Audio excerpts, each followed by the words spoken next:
Hello everyone, good evening. Your face is so red. Can't never see myself until the webcam's turned on. Jeez. My hot flashes have started. So I said, you see how red? This ain't even as red as I get, but you can see my cheeks are starting to get really red. And even my eyeballs are even starting to burn. It burns my eyeballs, I get them so bad. So, I'm going to take my hot flash pill here in a few minutes, guess. But I got one more video here to do for you guys today. Out of the Dreams and Miracles book by Anne Spangler. The true stories. Got to get your guys' true story in for today. Out of the Dreams and Miracle book. And this one, I hope it's not too long. Nah, it's not that long, guys. The intro's pretty long. But this one is called A Dream of Future Greatness by Lamb Kovic. So I'll begin by reading the introduction. Let me get this laptop over here a little bit so let's see. Alright. Years ago, Pat joined the Navy, where she met her husband Tom. After the youngest of their 6 children started school, she worked as a stringer for 2 Long Island newspapers. Her second child, Ron, never graduated from college, but went on to write a best-selling book, which eventually became a major motion picture starring Tom Cruise. Oh, wow. Born on the 4th of July, tells the graphic story of a young man's coming of age in the midst of the hell of Vietnam War. Oliver Stone, the man the Los Angeles Times dubbed the most dangerous man in America, directed the film and used his considerable talent to paint Pat in the most unflattering light possible. There was, Pat admits, some truth to the portrait, because to my children, I guess, I always have seemed very Catholic. When I complained to Oliver, he simply said, someone had to play the villain. Remarkably, she bears him no ill will and simply says what matters most is that Ron's story was told and that his life has had an impact on the nation. Now we will begin Pat's story. My memory, never strong, has only gotten worse with time.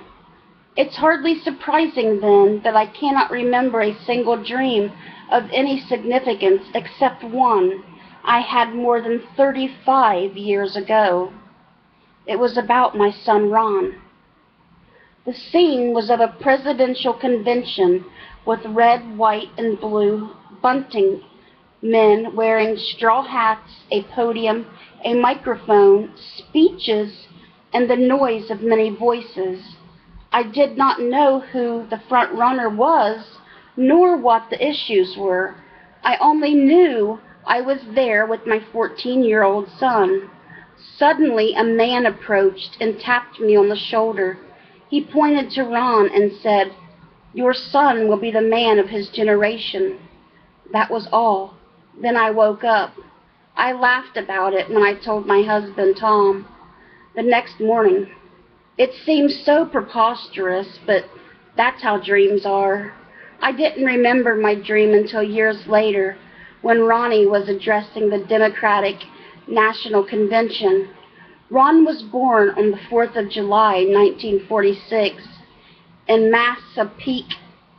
Massapequa, New York, I believe is how you... I hope I said that right. He was a real firecracker of a boy, a Cub Scout, a Little Leaguer, and a wrestling champ in high school. He couldn't wait for the day he was old enough to enlist in the Marines. We were all patriots in those days.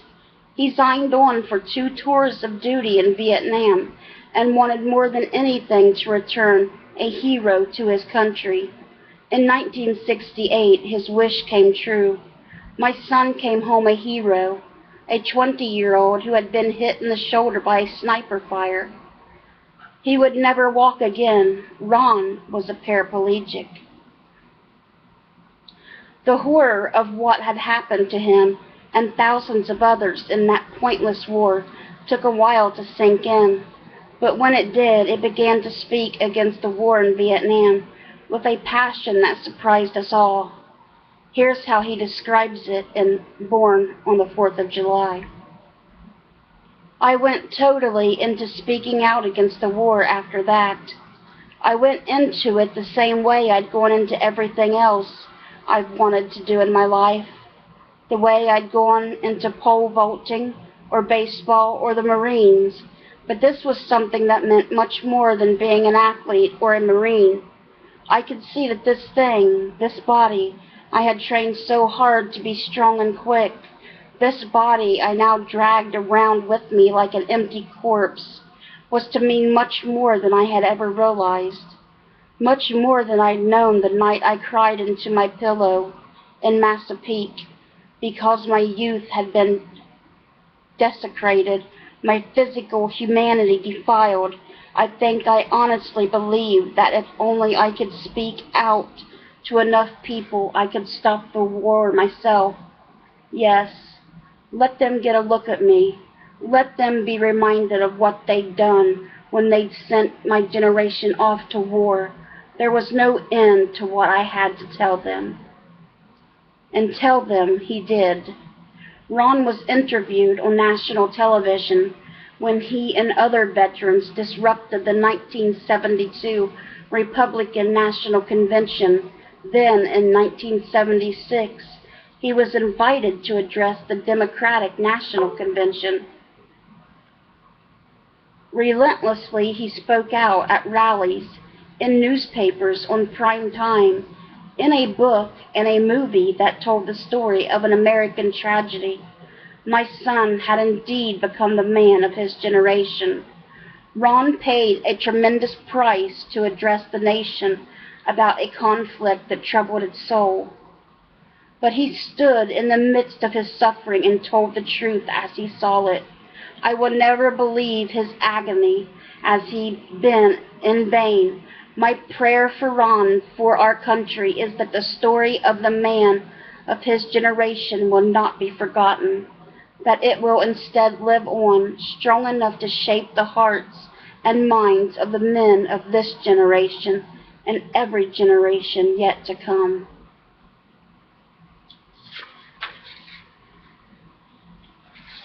And that was Pat's story, A Dream of Future Greatness.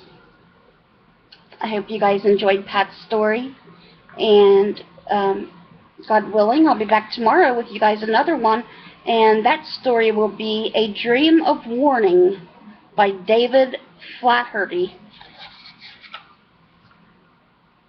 So, it already sounds interesting, doesn't it? So I'll be looking forward to reading that one. But we will wait till I read it to you guys. We'll read it together. So I hope you guys enjoyed tonight's story, and I hope you guys have a wonderful weekend. God bless, guys. Love you all. Bye.